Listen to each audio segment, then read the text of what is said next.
বিশেষ জ্ঞান রাখেন। আপনারা সকলেই ওনাদের বক্তব্য শোনার জন্য এসেছেন।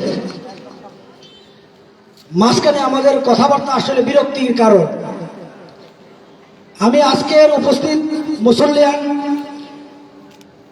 আমাদের মুরব্বিয়ান এবং পর্দার আড়াল থেকে যারা শুনছেন, সকলের উদ্দেশ্যে একটি কথাই বলবো, সকলেই আমরা যেন এই ওয়াজ মাহফিলে যা কিছু শুনছি, যাতে আমরা এক কান দিয়ে শুনে অন্য কান দিয়ে বের করে না দিই।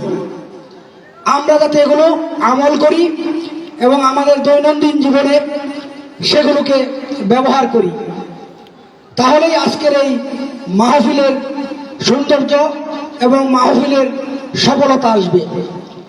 সকলকে আমি আমার পক্ষ থেকে আন্তরিক অভিনন্দন জানাচ্ছি এবং একটি সুন্দর মাহফিলের আয়োজন করার জন্য, পাশাপাশি আমাকে এখানে দাওয়াত করার জন্য সকলের প্রতি আমি কৃতজ্ঞতা জানাচ্ছি।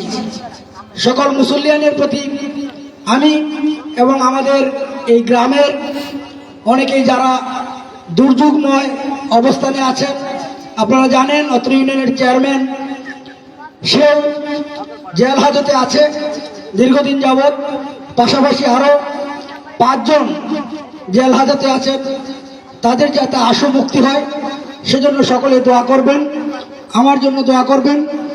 আমি আপনাদের জন্য, সকলের জন্য দোয়া করি, সকলের দীর্ঘায়ু এবং সুস্বাস্থ্য কামনা করে এবং আজকের মাহফিলের সফলতা কামনা করে আমি আজকের মতো বিদায় নিচ্ছি। আল্লাহ হাফেজ। আসসালামু আলাইকুম। আলহামদুলিল্লাহ। এ পর্যায়ে আপনাদের সামনে গুরুত্বপূর্ণ তাকরীর পেশ করবেন মুফাসসির কুরআন হযরত মাওলানা মুফতি আবুল কাসেম তৈয়বী সাহেব, তার আবুল কালাম তৈয়বী সাহেব। তার আগে আমাদের আজকের